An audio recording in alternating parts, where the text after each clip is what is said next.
제가 기도하고 시작하겠습니다. 하나님 감사드립니다. 이번 주에 강단을 통해서 하나님께서 성취될 말씀을 우리에게 주시니 감사드립니다.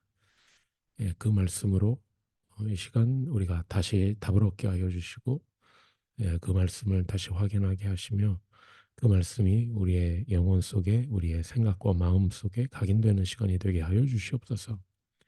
그리스도이신 예수님의 이름으로 기도드렸습니다. 아멘. 네, 이번 주 강단의 말씀 사도행전 7장 54절부터 60절까지의 말씀입니다. 59절, 60절을 두 절을 제가 읽겠습니다. 그들이 돌로 스데반을 치니 스데반이 부르짖어 이르되 주 예수여 내 영혼을 받으시옵소서 하고 무릎을 꿇고 크게 불러 이르되 주여 이 죄를 그들에게 돌리지 마옵소서 이 말을 하고 자니라. 아멘. 예, 우리가 지난주에 강단을 통해서 초대교회에 중직자가 세워지는 그 부분에 대한 우리가 말씀을 나누었습니다. 초대교회 그 일곱 집사가 세워지고 나서 굉장히 큰 역사와 부흥이 일어났습니다. 그래서 우리가 그걸 통해서 우리가 알 수 있는 것은 교회에 문제가 오는 건 당연한 겁니다. 뭐 갈등, 분쟁 뭐 이런 게 있는 건 당연한 겁니다. 그런데 그 문제를 그 문제가 누구에게는 답이 될 것이고 누구에게는 그냥 문제로 끝날 것입니다. 갈등이 오면 누구는 그 갈등을 통해서 갱신을 할 것이고 누구는 그냥 그 갈등 속에 빠질 것이고 또 위기가 오면 누구에게는 그것은 다시 없는 기회가 될 것이고 또 누구에게는 그냥 위기로 끝나는 것이고 예, 교회뿐만이 아니고 회사든 직장이든 사회든 뭐 나라든 항상 그랬습니다. 답을 가지고 있는 사람은 항상 답을 제시를 했습니다. 성경의 일곱 렘넌트들을 보면 이 렘넌트들이 이렇게 좀 세상 말로 하면 이게 뜨는 그때가 항상 언제였는고 하면 항상 문제, 위기, 갈등이었습니다. 문제, 위기, 갈등이 오면 대부분의 사람들은 그때 무너지고 그때 떠나고 예, 그때 망하고 그런데 답을 가진 렘넌트 전도자는 그때 그때 쓰임 받았습니다. 이 초대교회 중직자들이 에, 뭐 보통 뭐 중직자라든지 중직자가 아니어도 뭐 교회에 뭔가를 이렇게 임명을 한다든지 하면 예, 뭐 사람들이 많이 이렇게 어떤 반응이 오는 게 그게 뭐냐면 뭐 부담스러워하는 거 그게 반응입니다. 음, 저는 부담이란 말은 우리 인생의 이 사전에서 지워야 된다라고 생각합니다. 전도자라면 우리의 인생에서 부담이란 말은 지워야 된다라고 생각합니다. 예, 만약에 부담이란 말을 쓸 거라면 사회에서도 똑같이 써야 됩니다. 예를 들면 뭐 사장님이 자네를 승진시켜 주겠네. 그러면 그때도 아유 제가 부담스러워서 사양하겠습니다. 이래야 되는 겁니다.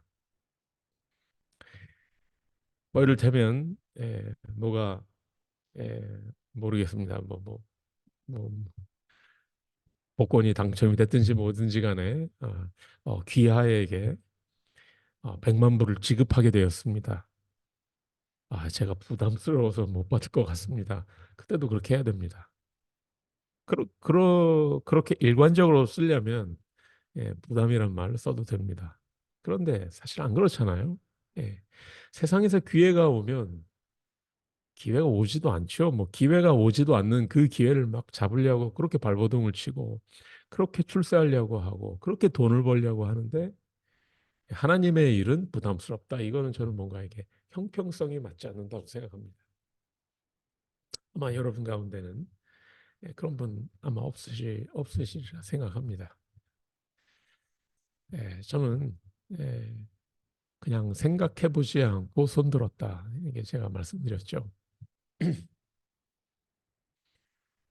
한국에 있을 때 조직이 규모가 크니까 교회도 크고 하니까 많은 이렇게 일들이 있고 이것들을 누구에게 이렇게 해야 됩니다. 이때 이제 그 일을 누가 할 것이냐라고 할 때 저는 그냥 생각해 보지 않고 손들었습니다. 손 들고 나서 그러고 나서 무슨 일을 하는 거지? 이렇게 좀 약간 과장을 보탠다면 이렇게 했었습니다.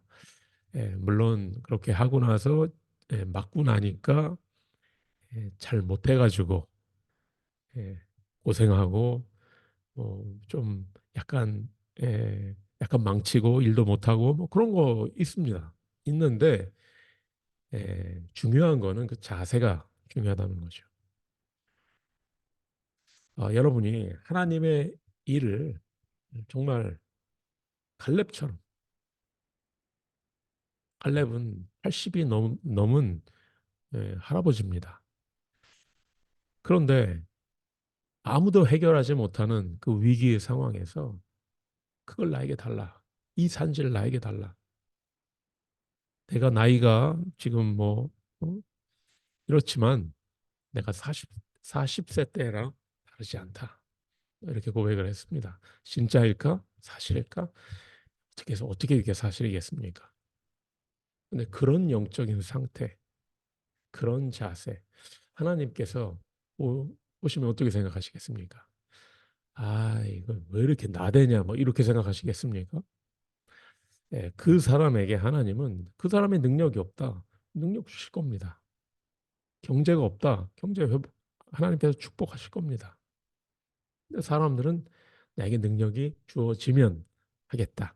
경제가 주어지면 하겠습니다. 라고 하는데 순서를 착각을 한 거죠. 그렇게 해서 일곱 집사가 세워지고 나서 큰 역사가 일어났는데 그중에 이제 스데반이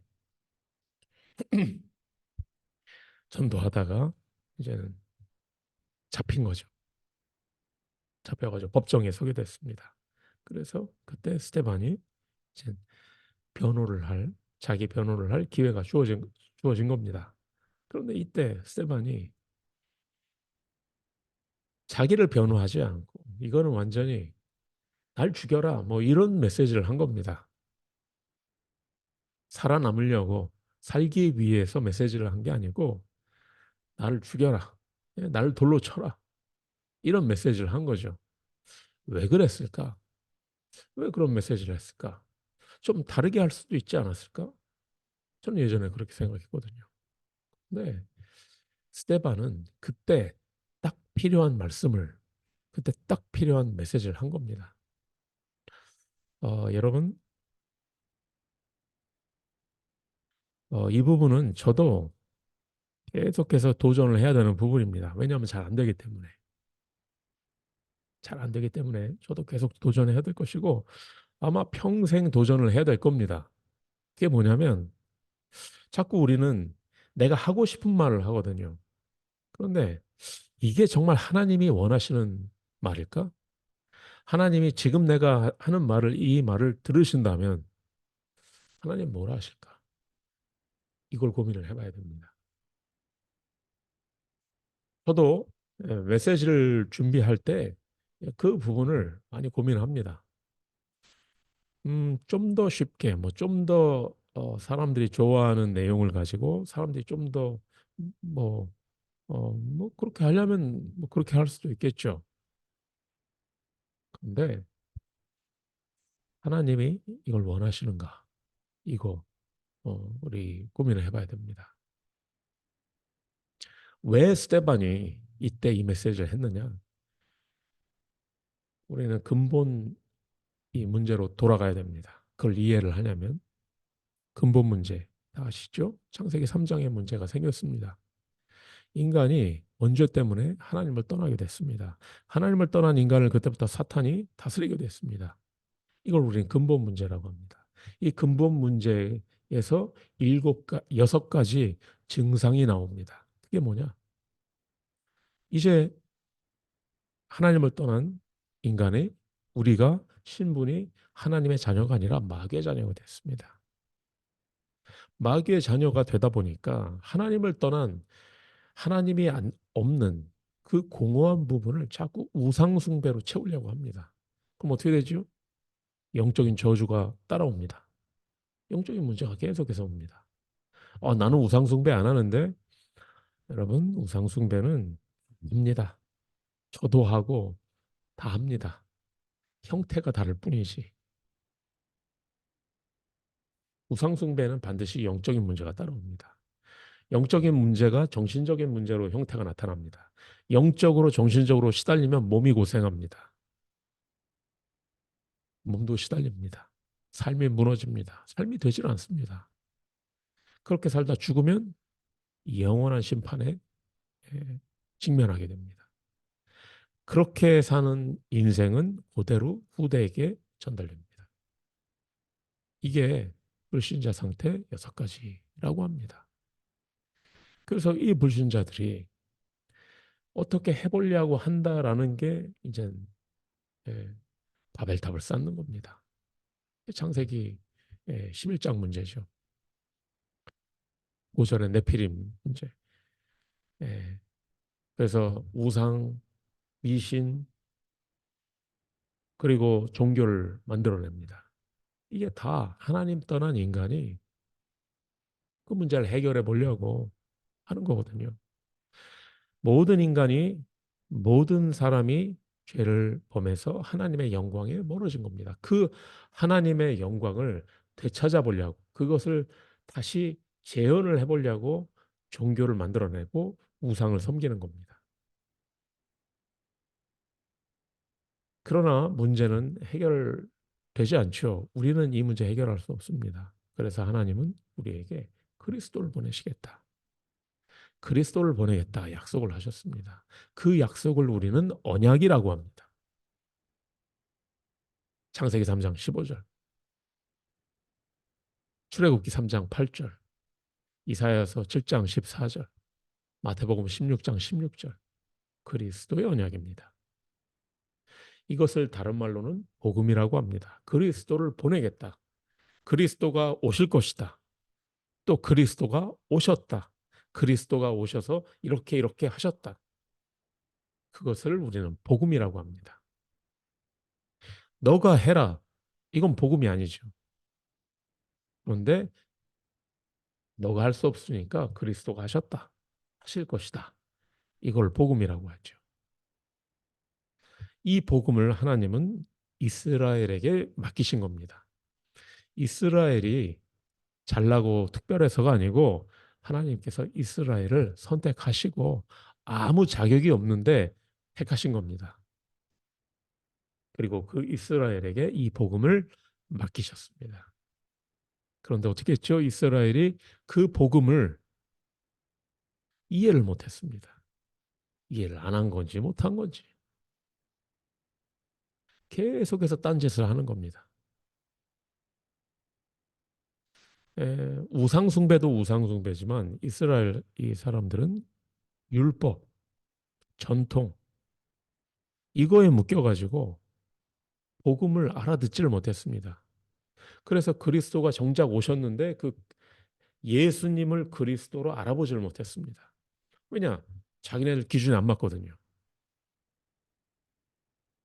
결국 그 그리스도를 십자가에 못 박아 죽였습니다. 그러면서 한 얘기가 그 피를 우리와 우리 자손에게, 우리 후손에게 돌려라. 우리가 책임지겠다 이거죠. 그리고 어떻게 됐습니까? 그대로 됐습니다. 주 70년경 별로 스테반이 죽고 얼마 안 있고 나서 어, 로마에 의해서 이스라엘은 완전히 그냥 멸망해 버렸습니다. 학살을 당하든지 아니면 흩어지든지.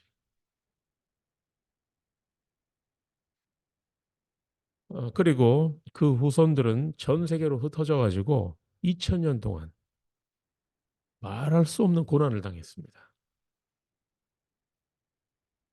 왜? 그 피를 우리와 우리 후손에게 돌려라. 이거는 음, 이스라엘이 뭘 잘못했습니까? 예? 뭐 악마를 뭐 악마 숭배를 했습니까? 뭐 얘네들이 뭘 했습니까? 그리스도를 몰라본 겁니다. 하나님이 자기네들에게 맡긴 그 복음을 무시한 겁니다. 그러면서 다른 거, 예? 다른 거, 다른 것들을 그렇게 중요하게 생각하면서 복음은 중요하게 생각을 안 한 겁니다. 자, 우리는 여기에서 뭘 배워야 되겠습니까? 우리는 절대 이스라엘처럼 되면 안 됩니다. 스테반이 성령이 충만해서 이걸 보지 않았겠습니까? 이제 이스라엘에게 닥칠 운명을 보지 않았겠습니까? 그래서 스테반이 정말 강하게, 막 진짜 막 정신 차려라, 회개해라. 너네 굉장히 강한 메시지를 한 거죠. 이건 마치 길 가다가 어 어떤 집에 불이 붙었는데 집주인들은 아직 몰라요. 나는 본 겁니다. 그럼 어떻게 하겠습니까? 똑똑똑 뚫기고 저 실례지만 좋은 좋은 아침입니다. 네, 안녕하세요. 예, 뭐 저는 누구라고 합니다. 실례지만 뭐 이렇게 말하겠습니까? 아니겠죠. 막 문이 부서지든 말든 뭐 창문을 깨든 뭐 어떻게 하든 막 당장 뭐 나와라 뭐 이렇게 안 하겠습니까? 예? 예전에 사택에 불이 난 적이 있었거든요. 예. 얼마나 절박한지 모릅니다. 예. 머릿속에 얼어붙습니다. 예. 스테반이 그런 마음으로 지금 메시지를 한 겁니다. 지금 이 메시지가 뭐 복음적이고 아니고 뭐 이 메시지를 듣고 누가 힘을 얻을까, 누가 위로를 받을까, 지금 그런 거 생각할 때가 아닌 겁니다. 스테반은 지금 불과 불과 이제 잠시 후에 로마가 자기네 이 스테반 자기 민족이 당할 일이 눈에 보이는데 예? 뭐를 지금 뭐 말을 가려서 하겠습니까? 자기가 지금 돌에 맞아 죽고 안 죽고 이거 중요한 게 아니죠. 예. 전도자는 그런 자세를 가져야 합니다. 물론 그런 말투로 하라는 게 아니고 그런 어떤 복음이 아니면 안 된다. 이런 자세를 가지고 있죠. 전도자는 뭡니까? 복음이 아니면 안 된다. 예. 전도를 많이 또 잘하는 사람을 전도자라고 우리는 생각합니다만 그게 아니죠. 하나님은 우리에게 이 복음을 맡기셨습니다. 그 사람을 전도자라고 하는 겁니다. 전도자가 먼저고 전도자가 하는 일이 전도입니다. 전도를 했더니 전도자가 된 게 아니고 우리가 전도를 잘 해가지고 하나님이 야 너는 내가 쓸만하겠다. 그래서 전도자가 된 게 아니고 하나님이 우리를 전도자로 부르셨습니다. 죄송합니다. 잠깐만요.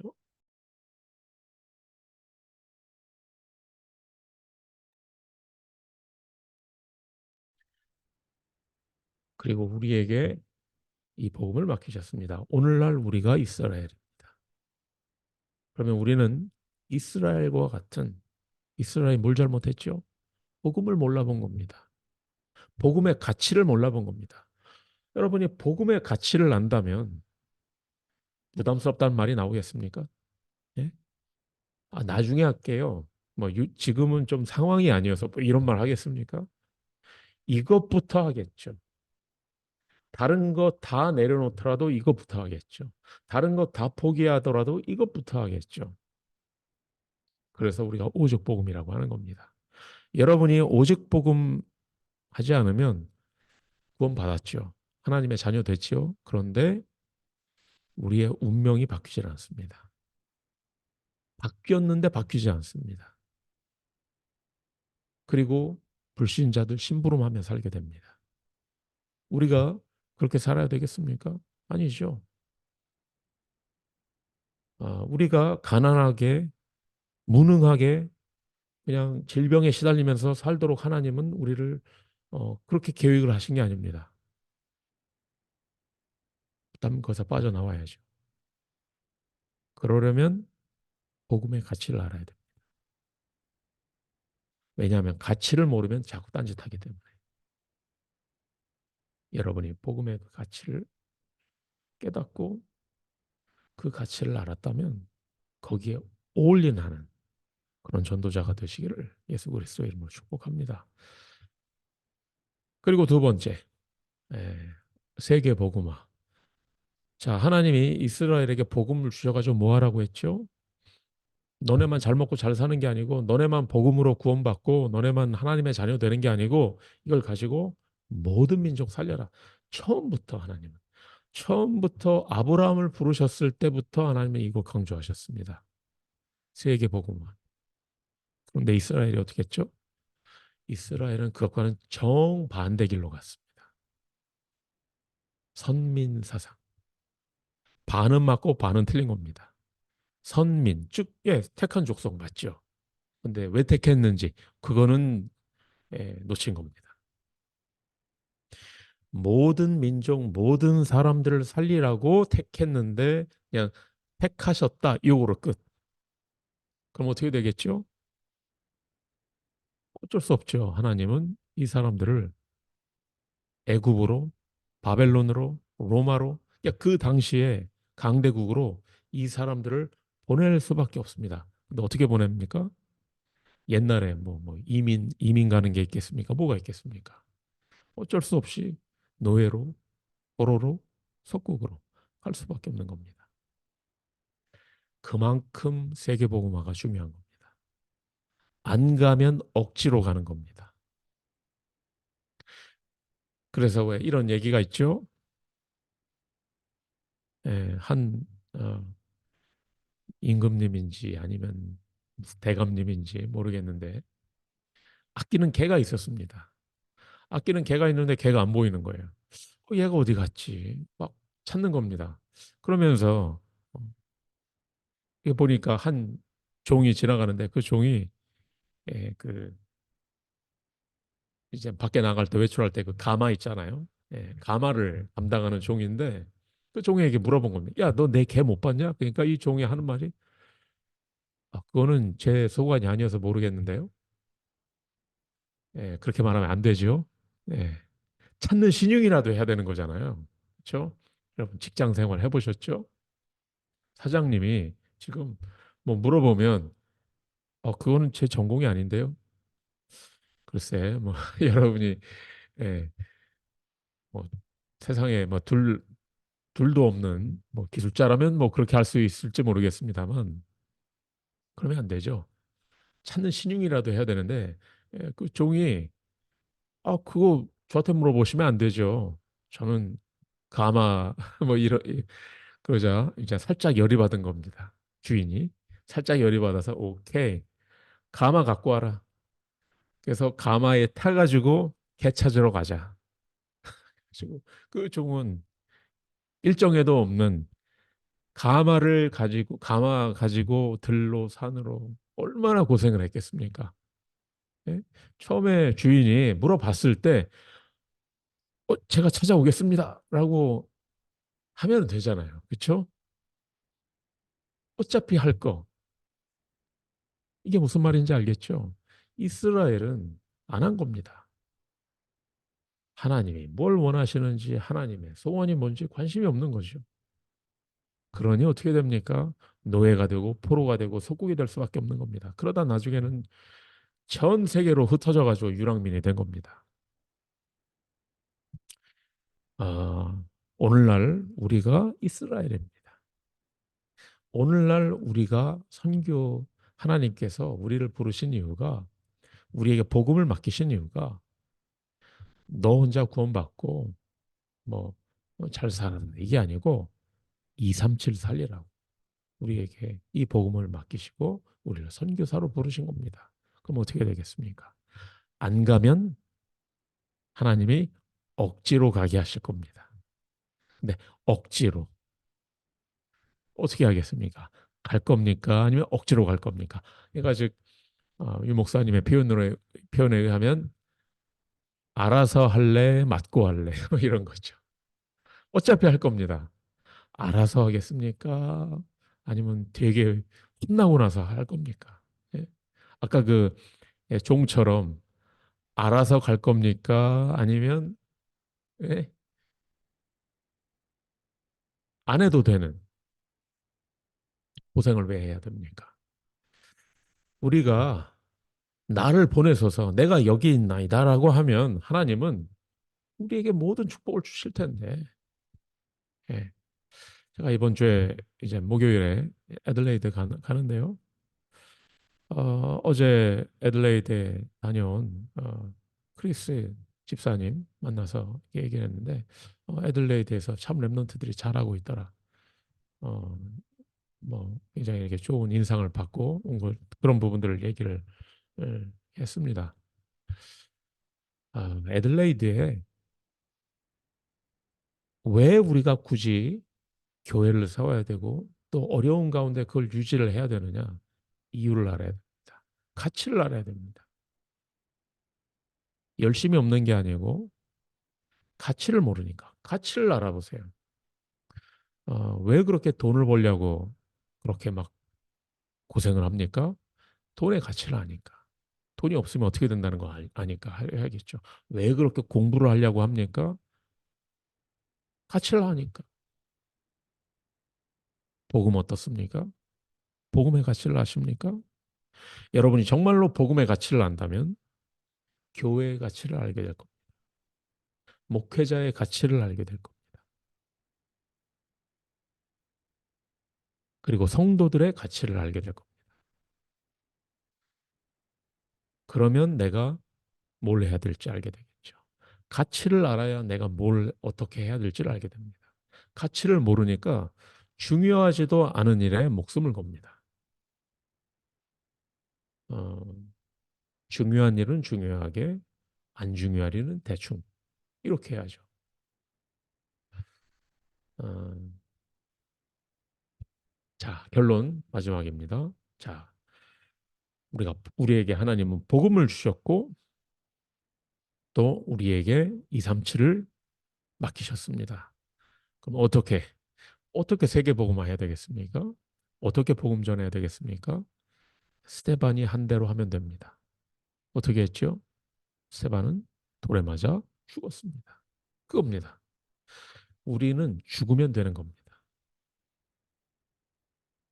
우리가 여러분이 죽어야 정말 잘 살 수 있습니다. 잘 사는, 우리가 제대로 축복 누리며 사는 방법은 내가 죽는 겁니다.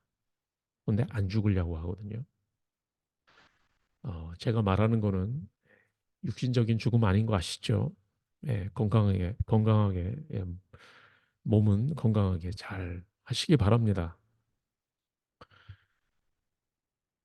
내 생각, 내 마음, 내 주장, 이게 죽어야 됩니다. 이걸 내려놓아야 됩니다.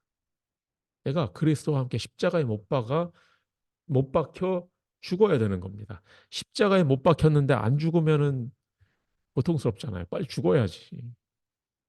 죽어야 다시 사는 건데. 죽어야 다시 사는 건데. 죽질 않습니다. 아, 교회도요. 우리 중직자들은 잘 이해하셔야 됩니다. 여러분이 죽어야 교회 부흥시킬 수 있습니다. 저도 마찬가지입니다. 저도 죽어야 사람 살릴 수 있습니다. 사람 살려야 저도 삽니다. 여러분이 정말 스테반처럼 죽으시기 바랍니다. 죽기 바랍니다. 스테반이 분명히 죽었을 텐데 성경은 잔다라고 표현했습니다. 깨보니까 어디 있겠습니까? 스데반이 예수님께서 하나님의 우편에 서 계신 걸 봤다고 했습니다. 대체로 앉아 있다라고 표현하는데 서 있었다. 뭐겠습니까? 스데반을 막 응원을 한 거죠. 우리가 예수님을 그렇게 만들어야 되지 않겠습니까? 우리를 보고 예수님께서 자리에 앉아 있을 수가 없어서 서서 우리를 응원하고 정말 막 예? 그렇게 해야 되지 않겠습니까? 그러려면 우리는 죽는 수밖에 없습니다. 죽는 음, 좀 어감이 이상하죠. 예, 어감이 이상하죠. 몸은 건강하게 보존하시고 그 외에 우리가 영적으로 그리스도와 함께 십자가에 못 박혀서 죽고 그리고 다시 그리스도와 함께 살아나는 저와 여러분이 되시기를 예수 그리스도 이름으로 축복합니다. 기도하겠습니다. 하나님 감사드립니다. 우리에게 복음을 맡기시고 또 우리에게 237을 맡기시니 감사드립니다. 또한 237의 중요한 제자들을 우리에게 맡겨주시니 감사드립니다. 이제 우리가 나의 방법으로 나의 생각으로 나의 기준으로 하지 않게 하시고 이제 정말 스테반이 그랬었던 것처럼 가장 중요한 상황에서 가장 중요한 순간에 하나님의 시간표에 우리가 우리의 생명을 드리게 하여 주시옵소서. 우리의 생명을 가장 가치 있고 가장 소중한 것에 헌신하게 하여 주시옵소서. 그때 하나님께서 모든 것을 회복시켜 주실 줄 믿습니다. 그리스도이신 예수님의 이름으로 기도드렸습니다. 아멘.